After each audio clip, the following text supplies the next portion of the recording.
سامعین کرام، ابھی ایک دو دن کے بعد ذی الحجہ کا چاند نظر آنے والا ہے، اور ذی الحجہ یہ عربی مہینہ کا آخری مہینہ ہے، عربی مہینہ کا یہ آخری مہینہ ہے، اور ذی الحجہ کے یہ جو تمہیں چاند دکھے گا اس کے جو 10 ڈیز ہے، 10 دن ہے، اس کی بڑی فضیلت ہے، بڑی اہمیت ہے۔ اسلاف 3 عشرے کی بڑی قدر کیا کرتے تھے، سلف صالحین 3 عشروں کی بڑی قدر کرتے تھے۔ ایک رمضان کا آخری عشرہ، ایک ابھی جو ذی الحجہ کا جو 10 دن کی جو دن ہے اس کا، ایک محرم کا فرسٹ 10 دن کی، اس کی بڑی قدر کرتے تھے تینوں۔ کیوں؟ اس لیے کہ جو 10 دن ہے ابھی ذی الحجہ کا جو آنے والا ہے، اس کی اہمیت اتنی ہے، اتنی فضیلت ہے کہ اللہ سبحانہ و تعالیٰ نے ان 10 دن کی قسم کھائی۔ قرآن آپ سورہ فجر پڑھیں گے نا، والفجر ولیال عشر، قسم ہے فجر کی اور 10 راتوں کی، 10 راتوں سے مراد یہی 10 دن جو ذی الحجہ کے جو 10 دن ہے وہی 10 دن کی ہے۔ اور قسم اللہ سبحانہ و تعالیٰ نے کھائی فجر کے، تو بات یہ ہے کہ اللہ سبحانہ و تعالیٰ کوئی بات کہہ دے وہ تو واقعی اہمیت کی چیز ہے، کیونکہ رب کہا ہے، اور رب قسم کھا کر کے کہے، ہم اور آپ کوئی چیز قسم کھا کر کے کہیں تو اس کی وزن بڑھتا ہے کہ نہیں بڑھتا؟ تو اللہ سبحانہ و تعالیٰ قسم کھا دے، وہ سمجھیے اس کی فضیلت مزید 2 بالا ہے۔ اللہ سبحانہ و تعالیٰ وہی قسم کھا کر کے کہے، قسم ہے فجر کی اور 10 راتوں کی، یعنی ذی الحجہ کے 10 دنوں کی بڑی فضیلت ہے۔ کیا فضیلت ہے؟ ان 10 دنوں میں خوب نیک عمل کرنا چاہیے۔ ابھی کل پرسوں چاند دکھے گا، قربانی کا جسے ہم کہتے ہیں، تو وہ 10 دن میں خوب عبادت کرنی چاہیے، نیک عمل کرنا ہے۔ اللہ سبحانہ و تعالیٰ کو اتنا پسند ہے وہ 10 دن میں نیک عمل، اتنا پسند ہے کہ کوئی اور چیز اللہ سبحانہ کہا، اللہ کے نبی صلی اللہ علیہ وسلم کی حدیث کہا جہاد بھی نہیں ہے، تو اللہ کے نبی صلی اللہ علیہ وسلم نے کہا کہ جہاد بھی نہیں الا یہ کہ آدمی جہاد کے لیے نکلے مال کے ساتھ، سواری لے کر کے نکلے، ساز و سامان سب کچھ لے کر کے نکلے، لیکن واپس کوئی چیز لے کر کے نہ آئے، سب کچھ میدان میں گوا دے، سب کچھ لٹا دے، جانور، ساز و سامان، اور خود اپنے آپ کو بھی شہید کرا لے، تب جا کر کے آدمی یہ 10 دن کی فضیلت کو پا سکتا ہے۔ اللہ کتنی اہمیت ہے 10 دنوں کی، دیکھیے۔ اسی لیے اس 10 دنوں کو آپ اثر دیکھیے، ایمان والا جو ہے وہ ہمیشہ وہ نیکی کرتا ہے اور نیکی کمانے کے لیے محنت کرتا ہے، تگودو کرتا ہے، وہ 5 ٹائم کی نماز پڑھتا ہے، نوافل نہیں چھوڑتا ہے، رات کو اٹھ کر کے تہجد پڑھتا ہے، لیکن جب اسے موقع ملتا ہے کہ کوئی خاص دن آ رہا ہے، آفر آ رہا ہے نیکیاں کمانے کا، تو اور چھوڑتا نہیں ہے، سمجھے؟ تو یہ 10 دن اللہ سبحانہ و تعالیٰ ہم کو پھر دے رہا ہے۔ آپ کثرت سے اس 10 دن میں کیا کریں؟ نیک اعمال کریں۔ کوئی چاہے روزہ رکھنا چاہے تو 1 تاریخ سے لے کر کے 9 تاریخ تک، یعنی عرفہ کا روزہ تو خاص رکھنا ہی ہے، وہ سنت ہے جو اللہ کے نبی صلی اللہ علیہ وسلم رکھتے تھے، لیکن 1 تاریخ سے آپ 9 تاریخ تک روزہ بھی رکھ سکتے ہیں ذی الحجہ کا۔ اس کے بعد یہ ہے کہ آپ ان 10 دنوں میں کثرت سے نوافل کا اہتمام کریں، ذکر و اذکار کا اہتمام کریں، چلتے پھرتے سبحان اللہ، الحمدللہ، اللہ اکبر، لا الہ الا اللہ، یعنی جتنی بھی ذکر اذکار ہے آپ کرتے رہیں۔ اسی 10 دن میں جیسے ہی اے بابو تم لوگ ایک جگہ بیٹھ کر کے خالی ادھر ادھر کرتے، جتنی بھی اذکار ہیں، ایک اللہ کے نبی صلی اللہ علیہ وسلم کثرت سے ذکر اذکار کرنے کا حکم دیا ہے۔ ایک چیز یہ ہے کہ یہ 10 دن جب ذی الحجہ کا چاند نظر آتا تھا تو 1 تاریخ سے، دیکھیے 1 ہی تاریخ سے حضرت عبداللہ ابن عمر اور حضرت ابو ہریرہ رضی اللہ عنہ بازار نکل جاتے تھے۔ کیوں بازار جاتے تھے جانتے ہیں؟ کچھ خریدتے نہیں تھے، کچھ خریدتے نہیں تھے، خالی بازار میں جا کر کے آپ بھی پڑھ سکتے، تکبیرات زور سے پڑھتے تھے جا کر کے، اللہ اکبر لا الہ الا اللہ واللہ اکبر وللہ الحمد۔ یہ ابو ہریرہ رضی اللہ عنہ اور عبداللہ ابن عمر دونوں، تاکہ لوگ سن کر کے وہ لوگ بھی اپنے زبان میں ذکر اللہ کا شروع کر دیتے تھے۔ 1 ہی تاریخ سے چاند نکلتا تھا اسی دن سے، تو بڑی ذکر ہے، بڑی فضیلت ہے۔ جیسے ہی جان دیکھے آپ اس کو اہمیت کو سمجھیں اور خوب اعمال کریں، خوب نیک عمل کریں۔ دوسری چیز یہ ہے، چاند دکھنے سے پہلے اللہ کے نبی صلی اللہ علیہ وسلم کی حدیث ہے، یہ بھی آپ جانیں، من اراد ان یضحی فلا یأخذ من شعره ولا من اظفاره۔ چاند جب دکھ جائے نا ذی الحجہ کا، یاد دلا دوں آپ کو تاکہ جو قربانی کرنے کا ارادہ رکھتا ہو، جو قربانی کرنا چاہتا ہو، جو قربانی دینا چاہتا ہو، وہ چاند دکھنے کے بعد ناخن اور بال نہ کاٹے. سمجھے بات؟ آپ کو اگر ابھی بال کٹوانا ہے، آپ کو ابھی مونچھ کو ترشوانا ہے، آپ کو ناخن کٹوانا ہے، جو کچھ آپ کرنا ہے، ذی الحجہ کا چاند دیکھنے سے پہلے آپ کر لیں. ذی الحجہ کا چاند دیکھنے کے بعد منع کیا ہے کہ جو قربانی کرنا چاہتا ہے اس کو چاہیے کہ وہ بال اور ناخن نہ کاٹے. تو اب ایک دو دن میں چاند دیکھنے والا ہے، آپ کو اگر کچھ کرنا ہے، آپ بال کٹوائیں، ذرا آپ کا بال صاف کریں، ناخن کا اس سے پہلے آپ کر لیں.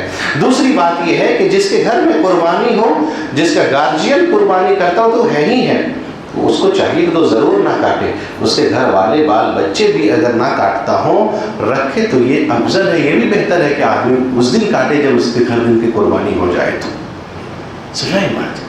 ایک چیز یہ ہو گئی. دوسری بات یہ کہ اب آپ جانوروں کی خریداری کریں آپ، لیکن جانور خریدتا ہے وقت نہیں ہے. جانور خریدتے پہلے آپ ضرور دیکھ لیں جانوروں کے اندر جو عیوب اور نقص تو نہیں ہے کچھ، وہ سب چیزیں موٹی موٹی بڑی بتا دیکھ کر کے آپ خریدیں کہ کان تو پورا کٹا تو نہیں ہے، سینگ پورا ٹوٹا ہوا تو نہیں ہے، لنگڑا تو نہیں ہے، کانا تو نہیں ہے، کیا دبلا پتلا تو نہیں ہے، خوب یا ایسا تو مرض نہیں ہے جو ظاہر ہو رہا. یہ سب ساری چیزیں آپ دیکھ کر کے جانور کو ضرور خریدیں گے کیونکہ ہم خریداری ہو جائیں گے.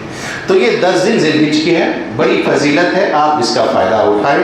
کیوں 10 دن کی اتنی اہمیت ہے؟ کیونکہ ان 10 دنوں میں ساری چیزیں جمع ہیں. جتنی بھی عبادتیں ہم کرتے ہیں یہ 10 دن میں سب ایک ساتھ جمع ہو گیا. کیا جمع ہو گیا ہے؟ حج اسی 10 دنوں میں ہے. حج جیسے ارکان اسلام کا جو ایک رکن ہمارا حج ہے، اللہ نے اگر فرض کر دیا اور جس کے اوپر اللہ کے بندوں کو تیار ہے، وہ نیت کرے، ارادہ کر لے کہ ہم اگلے سال حج کریں گے، آنے والے سال انشاءاللہ. یہ کیا حدیث میں یہ کہا کہ انسان کو جب پیسہ دے دے گا فوراً ارادہ بنانا چاہیے. کیوں ارادہ کرنا چاہیے؟ تاکہ پیسہ ابھی ہے آپ کے پاس، آپ انسان ہماری سوچ یہ ہے، ہماری نیت یہ ہوتی ہے کہ ارے ابھی نہیں، سب کچھ جب چھٹی مل جائے، سب چیز سے فارغ ہو جائے تب جا کر کے حج کریں گے. کیا پتہ آپ زندہ رہو نہ رہو، کیا پتہ آپ کے پاس پیسہ رہے نہ رہے. ہے کہ پیسہ تو ہاتھ کا میل ہے، آج آپ کے پاس ہے کل رہے نہ رہے آپ جانتے ہیں.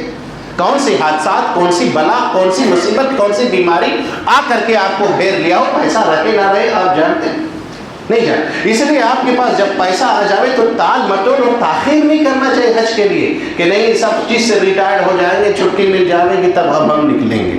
کہا کہ جب آپ کے پاس اتنی طاقت ہو کہ آپ کھانے کعبہ کا دیدار کر سکیں، حج کر سکیں، تو فوراً آپ نیت کر لیں کہ انشاءاللہ آنے والے سال آپ بھی حج کریں گے. سمجھ گئے؟ تو اس مہینے میں اسی 10 دن میں حج جیسی عبادت ہے. حج باقی آدمی سب کچھ ارکان کر لے بقیہ دنوں میں، کیا اس کا حج ہو جائے گا؟ نہیں ہوگا. حج کے لیے وہ ڈیٹ، وہ تاریخ ہونا بھی ضروری ہے. ایک چیز یہ حج ہو گیا. دوسری چیز یہ ہے کہ روزہ بھی اس 10 دن میں ہے. کتنی بڑی عبادت ہے جو ہم اور آپ عرفہ کا روزہ رکھیں گے انشاءاللہ. جس کو چاہے وہ 9 دن بھی روزہ رکھیں، لیکن عرفہ کا روزہ رکھنے کو کہا ہے. اور نبی صلی اللہ علیہ وسلم قربانی سے ایک دن پہلے والا روزہ، عرفہ کا روزہ کا یکفر السنۃ الماضیہ والباقیہ. جو بندہ ایک روزہ رکھتا ہے اللہ سبحانہ وتعالیٰ عرفہ کے روزہ کی یہ اہمیت ہے، اس کے 2 سال کے گناہوں کو معاف کر دیتا ہے. اور اس طرح یہ اہمیت ہے روزے کی، اگر ایک روزہ کوئی اللہ کے لیے ایک روزہ اگر کوئی رکھتا ہے، صرف ایک روزہ، تو اللہ سبحانہ وتعالیٰ اس کے چہرے کو جہنم کی آگ سے 70 سال تک دور کر دیتا ہے. سبحان اللہ، یہ فضیلت ہے روزے کی. تو اس میں روزہ بھی ہے، حج بھی ہے، اور اس سے بڑی چیز کیا ہے؟ قربانی بھی ہے. یوم النحر 10 دن میں قربانی ہم بار بار ہر دن نہیں کرتے ہیں کہ قربانی بھی. تو یہ ساری چیزیں، نوافل، ذکر و اذکار، عبادت، حج، قربانی، روزہ، ساری کی ساری چیزیں ایک ہی دن جمع ہیں. اور یہ ساری چیزیں جو ہے حج، قربانی، یہ ابراہیم علیہ السلام کی سنت اور ان کی یادیں ہیں. ہے کہ وہ ابراہیم علیہ السلام کون تھے جو میں نے ایک آیت پڑھی، کیا اس سے سبق ملتا ہے؟ یہ سب موسم آتا آپ کو یہی چیزیں سننے ملیں گی. ابراہیم علیہ السلام کون تھے؟ اللہ اکبر. ابراہیم علیہ السلام بیٹا توحید پرست، باپ پجاری. بات یہی ہے نا کہ اللہ جسے ہدایت نہ دینا چاہے اسے کوئی ہدایت نہیں دے سکتا ہے کہ ہم اور آپ ہدایت کی دعا کر سکتے لیکن ہدایت دینے والی ذات اللہ سبحانہ وتعالی. لوط علیہ السلام نبی ہیں، بیوی کیا ہے دیکھیے، نافرمان ہے، مشرکہ ہے. حضرت ابراہیم علیہ السلام موحد الامام، اماموں کے موحد توحید پرست ہے، لیکن باپ کیا ہے؟ مشرک ہے۔ ایک چیز ملتا ہے ان کی زندگی سے، سب سے پہلا پوائنٹ یہ ہے کہ نفع اور نقصان کا مالک صرف اور صرف کون ہے؟ اللہ سبحانہ و تعالیٰ ہے۔ اس کی بات ہمیں کیوں نفع اور نقصان کا مالک اللہ سبحانہ ابراہیم علیہ السلام نے سکھایا اپنی زندگی سے کہ صرف نفع اور نقصان کا مالک اللہ سبحانہ و تعالیٰ۔ کوئی چیز تمہیں نفع نہیں پہنچا سکتی جب اللہ سبحانہ و تعالیٰ نہ چاہے تو، اور نقصان بھی کوئی چیز تمہیں نہیں پہنچا سکتی جب اللہ سبحانہ و تعالیٰ نہ چاہے۔ قرآن اللہ کہتا ہے وَإِن يَمْسَسْكَ اللَّهُ بِضُرٍّ فَلَا كَاشِفَ لَهُ، دنیا مل جاوے آپ کو نقصان پہنچانا چاہے کوئی کچھ نہیں کر سکتا اگر اللہ نہ چاہے تو۔ یہ ہے کہ اللہ کے نبی صلی اللہ علیہ وسلم کے پیچھے بیٹھے ہوئے تھے عبداللہ ابن عباس، بڑی قیمتی نصیحت اللہ کے نبی نے کیا تھا، چھوٹی عمر میں تھے، حبر الامہ اس کو کہا جاتا ہے۔ قرآن کا مفسر سب سے اچھا کرنے والے یہی عبداللہ ابن عباس تھے۔ اذا جاء نصر اللہ، جب یہ سورت نازل ہوئی بڑے بڑے صحابہ کرام کے بیچ میں بیٹھتے تھے یہ چھوٹے صحابی، کیوں؟ پوچھا کہ عبداللہ ابن عباس، اعتراض بھی کیا لوگوں نے، کہا اس کو کیوں بٹھاتے ہیں اجل صحابہ کے بارے صحابہ کے بیچ میں عبداللہ ابن عباس چھوٹے بچے؟ تب پوچھا تھا کہ اذا جاء نصر اللہ کا کیا مطلب آپ سمجھتے عبداللہ ابن عباس؟ اس نے کہا تھا اس سورے کا مطلب نبی صلی اللہ علیہ وسلم کی وفات کی خبر دی گئی۔ کہا شاباش، یہی مراد ہے اس سے، حبر الامہ تھے۔ بچوں کو نصیحت کریں اور بچوں کو بچپن ہی سے وہ نصیحت اور جو تعلیم دیں گے نا، واللہ جب تک ان کی سانس آخری تک رہے گی تب تک وہ وہی چیز سیکھتا ہے کہ نہیں؟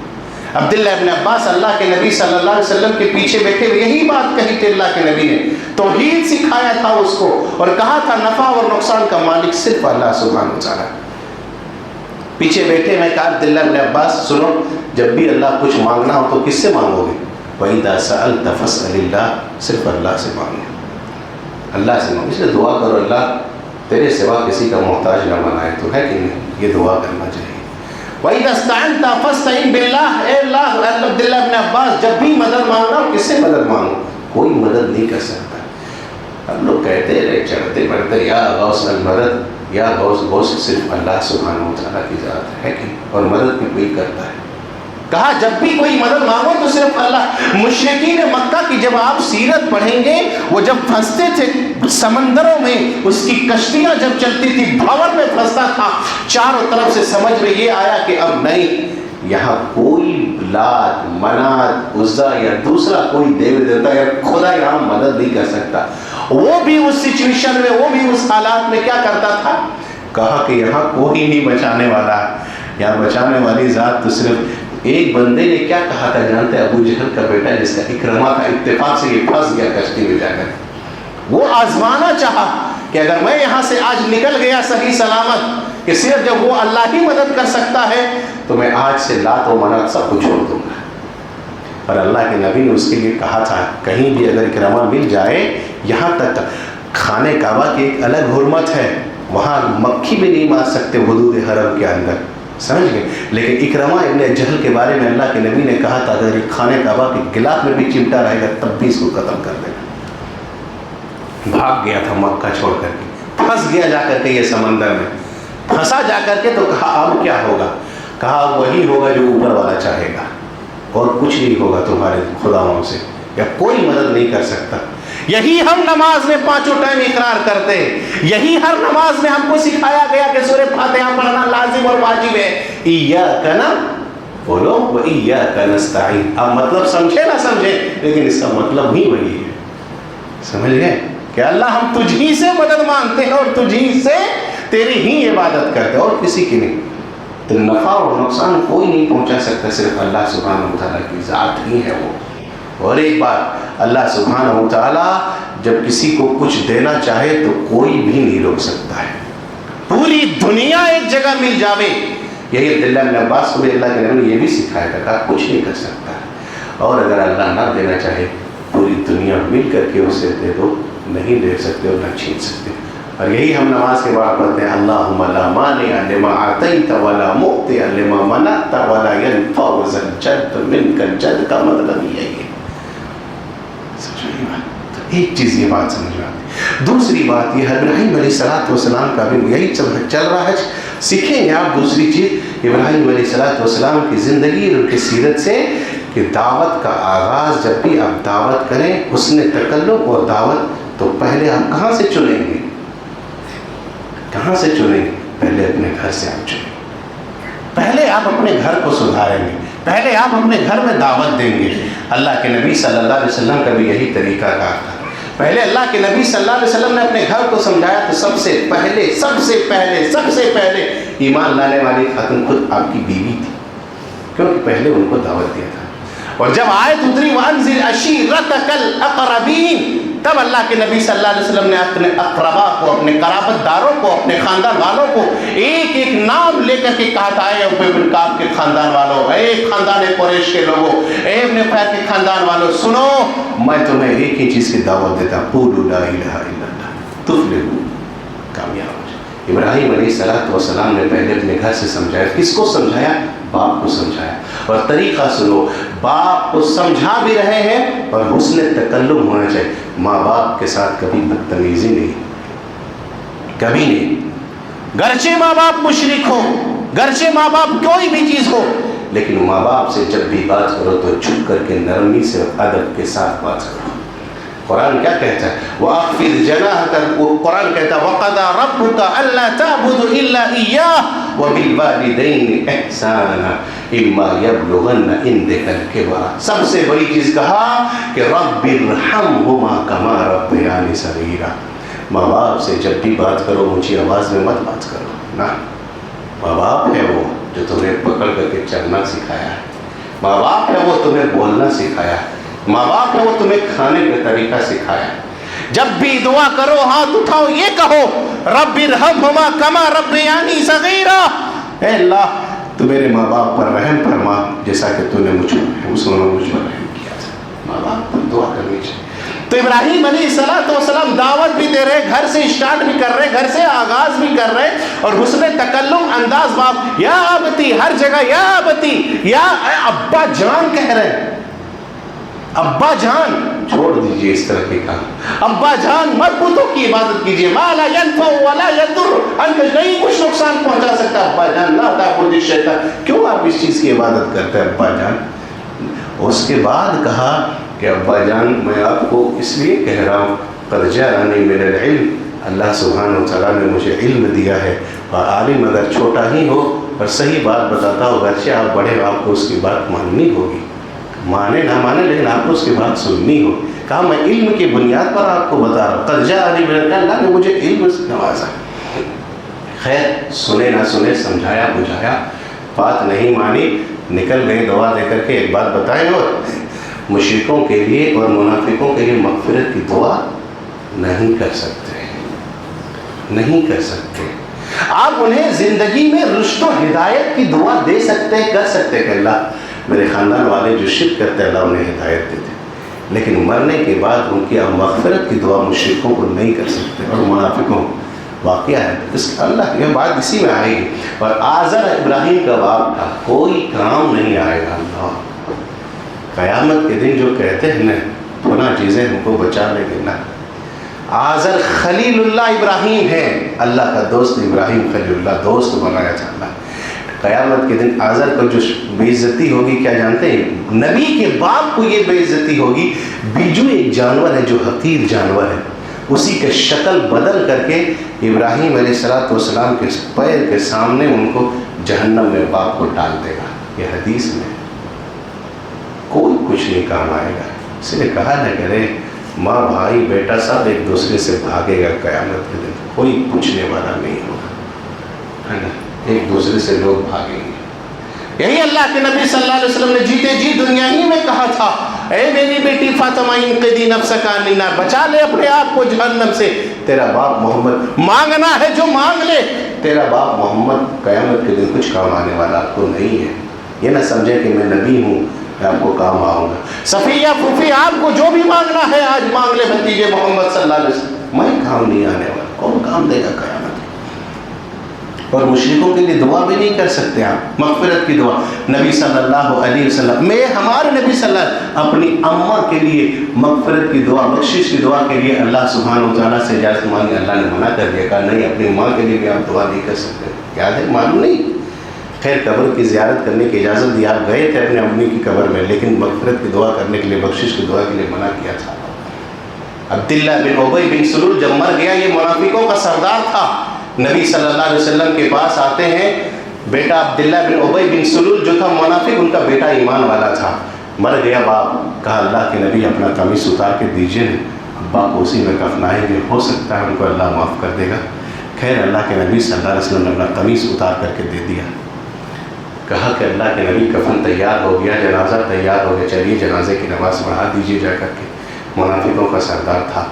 عبداللہ بن ابی بن سلول کا بیٹا آیا, حضرت عمر اللہ کے نبی کو روک رہے تھے, مت جائیے اللہ کے نبی, وہ تو منافق ہے, مت جائیے آپ. خیر اللہ کے نبی صلی اللہ علیہ وسلم جانے لگے. قرآن کی آیت اللہ نے اتار نے کہا ایک مرتبہ نہیں, سنیں اللہ کے نبی, ایک بار نہیں 70 مرتبہ بھی آپ مشرکوں کے لیے, منافقوں کے لیے دعا کریں گے, استغفار کریں گے, پھر بھی اللہ معاف نہیں کرے گا. نہیں دعا کر سکتے مشرکوں کے لیے. خیر حضرت ابراہیم علیہ السلام آپ کے لیے دعا کہا کہ میں سرس تک آپ کی استغفار میں دعا کروں گا آپ کے لیے, اللہ آپ کو ہدایت دے, لیکن مغفرت کی دعا مرنے کے بعد نہیں کرنا. نکل گئے گھر سے, دعوت بھی آغاز کا گھر سے, اس کے بعد اس نے تکلم بھی ہو, گھر سے بات چیت کرے. ماں باپ سے تو کبھی اونچی آواز سے نہیں, نرم لہجے سے بات کرے, کیونکہ ماں باپ اگر ناراض ہو گیا ہو تو رب ناراض, اور جب ماں باپ ناراض, رب ناراض, تو زندگی میں کبھی چین اور سکون نہیں پا سکتے. یہ یاد رکھیے گا, ہے نا. اس کے بعد ابراہیم علیہ السلام کی زندگی سے آپ کو ایک چیز اور سبق مل. کیا ابراہیم علیہ السلام کے پاس اولاد تھے؟ نہیں نا. کتنے بڑھاپے کی عمر میں ملا تھا وہ آپ سب جانتے ہیں, لیکن کبھی مایوس بھی نہیں ہونا ہے رب سے. ایک سبق یہ بھی لے, لا تقنطوا من رحمت اللہ, اللہ کی رحمت سے کبھی مایوس مت ہو. حضرت یعقوب علیہ السلام کا بیٹا جب کھو گیا, حضرت یوسف کہاں کھوئے تھے, اللہ اکبر, کہا کہ میں نے ڈال کے آیا ہے. بیٹا لوگ پورا خون بھی دکھا رہا کہ بھیڑیا کھا گئی, لیکن باپ پھر بھی کہہ رہے ہیں کہ نہیں, رب کی رحمت سے میں مایوس نہیں, رب سے نا امید نہیں, میرا بیٹا آئے گا یوسف. دیکھ رہے ہیں امید, جس کو اولاد نہیں دیا اللہ سے نا امید مت ہو. اللہ سبحانہ و تعالیٰ نے اگر مقدر میں لکھا ہے تو ضرور دے گا, لیکن اولاد دینے والی ذات صرف اللہ سبحانہ و تعالیٰ. یہ بھی یاد رکھیں. 80-86 سال کی عمر میں اولاد ملتا ہے, حضرت ابراہیم علیہ السلام کو دیتے ہیں. خیر لے کر کے چلے جاتے ہیں. آزمائش, امتحان اب شروع ہوتا ہے حضرت ابراہیم علیہ السلام کا. اللہ سبحانہ و تعالیٰ جب مومن ہو تو آزمائش میں ڈالے گا, یہ معلوم ہے کہ نہیں. ان اشد الناس بلاء الانبیاء فالامثل فالامثل, جتنا آدمی کا ایمان ہوگا اللہ اتنا ہی آزمائے گا, اتنا ہی آزمائے گا. آپ کو آزمائشیں آئیں گی. ابراہیم علیہ السلام, ایک چیزیں یاد رکھو, لیکن جب آزمائش آئے, کچھ بھی آئے, تو بھروسہ صرف رب پر ہونا چاہیے. اور جو آدمی رب پر بھروسہ کرتا ہے, جو رب سے ڈرتا ہے, وہ کسی سے نہیں ڈرتا ہے. یہ یاد رکھ, جو رب سے ڈرتا ہے وہ وقت کے فرعونوں سے نہیں ڈرتا ہے, کیونکہ اور جو رب سے نہیں ڈرتا ہے, جو مخلوق سے ڈرتا ہے, جو خالق سے نہیں ڈرتا, وہ مخلوق. ہم لوگ ڈرتے ہیں, فلاں پارٹی اقتدار میں آ گئی, فلاں بل آ گیا. جب رب سے ڈرتا وہ کسی سے نہیں ڈرتا, وہ یاد رکھ. اور جب رب سے ڈرو گے, رب سے اگر خوف پیدا ہوگا, واللہ بتاتا ہوں, رب اپنا قانون بھی بدل دیتا ہے اس کے لیے. نہیں سمجھ میں آئی بات؟ قانون کیا بدلتا ہے؟ ابراہیم کی زندگی سے آپ اٹھائیے, ابراہیم کو آگ میں ڈالا تھا. آگ کا کام کیا ہے؟ کیا قانون ہے آگ کا؟ جلا دینا. یہی ہے کہ نہیں, جلا دینا. ابراہیم علیہ السلام بے خود و قدر کل, آج بھی ہو جو ابراہیم سا ایمان پیدا, آگ کر سکتی ہے انداز کل استا پیدا. جائے چلے گئے ابراہیم علیہ السلام, قانون اللہ بدل دیا کہ آگ ٹھنڈی ہو جا, جلانا تو ہے تیرا کام, لیکن مت جلا آج. سمجھ گئے؟ جو رب سے ڈرتا ہے وہ کسی سے نہیں ڈرتا, اور جب رب سے انسان ڈرتا ہے تو اللہ اس کی مدد کے لیے ایسے ایسے قانون بھی بدل دیتا ہے. سمندر کا کام ہے ڈبا دینا سب کو, کس کو نہیں ڈبا, لیکن ایسی چیز اللہ نے سمندر کو پھاڑ کر کے راستہ بنا دیا, جو کہا کہ ان معی رب بسیہدہ, میرا رب ہمارے ساتھ ہے. خیر ابراہیم علیہ السلام اس رب کی سبق ہے, یہ چیز رب سے بھی ڈرے, توکل. اور اس طرح توکل اس کی بیوی کو بھی تھی, اللہ اوپر, حضرت ہاجرہ کو. اور حاجرہ کو توکل اور ایمان کیا تھا، ایک بیٹا ملا تھا، کہا کہ لے جا کر کے چھوڑ دو. اب جانتے ہیں ربنا انی اسکنت من ذریتی بواد غیر ذی زرع عند بیتک المحرم، جہاں آج خانہ کعبہ آباد ہے، وہیں پر کچھ کھجور اور پانی لے کر کے ننھے چیرخوار بچے اسماعیل کو لیے اور حضرت حاجرہ علیہ السلام بیوی اور بچے کو شوہر لے جا کر کے چھوڑ دیے وہاں پر. کہیں کچھ نہیں ہے، تو آپ سنے ہوں گے کہیں کچھ نہیں، دور دور تک انسانوں کا عطا پتہ نہیں تھا، نہ کھانے کی کوئی سامان تھی. ایسی چیزوں پر چھوڑ کر کے بھلا جاتا تو کون جاتا. کہتے ہیں عورت کمزور ہوتی ہے، واللہ کہتا ہوں آج بھی عورتوں کے اندر حاجرہ جیسی ایمان آ جائے تو بڑی بڑی پتھروں کو وہ بھی چکنا چور کر سکتے. کیا استقلال تھا، اللہ اکبر، کیا ہمت تھی اس عورت کے اندر، کیا جذبہ تھا، کیا استقامت تھی. کہاں میاں شوہر کہاں جا رہے ہیں چھوڑ کر کے آپ اس وادی غیر ذی زرع میں. کہا کیا اللہ کا ایسا ہی حکم ہے. کہتے ہیں ہاں حاجرہ اللہ کا ایسا ہی حکم ہے. کہا جاؤ اذن لن یضیعنا، اللہ کبھی ضائع نہیں کرے گا. اللہ پر بھروسہ، ومن یتوکل علی اللہ فہو حسبہ، جو اللہ پر بھروسہ کر لیتا ہے اللہ اس کے لیے کافی. کچھ تھا لے کر کے جو گئے تھی، کچھ ہی دن میں ختم ہو جاتا. نہ کھجور ہے نہ پانی ہے. ایک ماں اب بیٹے کی پیاس کے لیے جو دوڑ لگا رہی ہے، کبھی صفا جاتی ہے کبھی مروہ جاتی ہے، کبھی مروہ سے کبھی صفا، کبھی صفا سے کبھی مروہ جاتی ہے. ایک بچے کی تڑپ کے لیے جو دوڑی تھی، آج بھی اللہ نے اس ادا کو اتنا پسند کیا کہ ایک حاجی جب تک عمرہ میں یا حج کرتا ہے یا عمرہ کرتا ہے، جب تک صفا و مروہ کا چکر نہیں لگائے اس کا حج ادھورا ہے، اس کا عمرہ ادھورا ہے. اللہ کو اس کی یہ ادا پسند آئے تھے. خیر اللہ سبحانہ و تعالیٰ نے وہیں پر پانی کا انتظام کر دیا جسے زمزم کہا جاتا ہے. امتحان آئے، لیکن ہر امتحان میں وَإِذِ ابْتَلَى إِبْرَاهِيمَ رَبُّهُ بِكَلِمَاتٍ فَأَتَمَّهُنَّ، جس چیز سے اللہ نے حضرت ابراہیم کو آزمایا، ساری آزمائشیں میں حضرت ابراہیم علیہ السلام کامیاب ہوتے گئے. سمجھئے ساری آزمائشوں. تو ابراہیم علیہ السلام کی زندگی، ان کی سیرت آپ پڑھیں. آخری آزمائش سے جو لیا تھا وہی بیٹے کو جان مانگا تھا، اس میں بھی آپ تیار ہو گئے تھے، ہے نا. تو ابراہیم علیہ السلام کی زندگی، ان کی سیرت سے ہم کو یہ ملتا ہے کہ توکل، بھروسہ، قربانی، یہ سب ساری چیزیں زندگی میں آئیں گی تو سب کیا کرنا ہے، صبر بھی کرنا ہے، رب پر بھروسہ بھی کرنا ہے، اور امتحان اور آزمائشیں آئے تو اس پر بھی صبر کرنا ہے. اللہ سبحانہ و تعالیٰ سے دعا کرتے ہیں باری الہ ہم سبوں کو صبر اور رب پر توکل کرنے کی توفیق عطا فرما. پروردگارہ ہم میں سے جو بیمار ہیں ان کو شفا کاملہ عاجلہ عطا فرما. پروردگارہ جو بے روزگار ہیں ان کو روزی رزق و برکت عطا فرما. باری الہ ہم سب کو زندگیوں میں برکت عطا فرما. یا اللہ ہم سب کی روزی رزق میں برکت عطا فرما. یا اللہ جو شرک میں مبتلا ہے اللہ ان کے سیدھے راستے پر لانے کی توفیق عطا فرما. یا اللہ جو بیمار ہیں ان کو شفا کاملہ عاجلہ عطا فرما.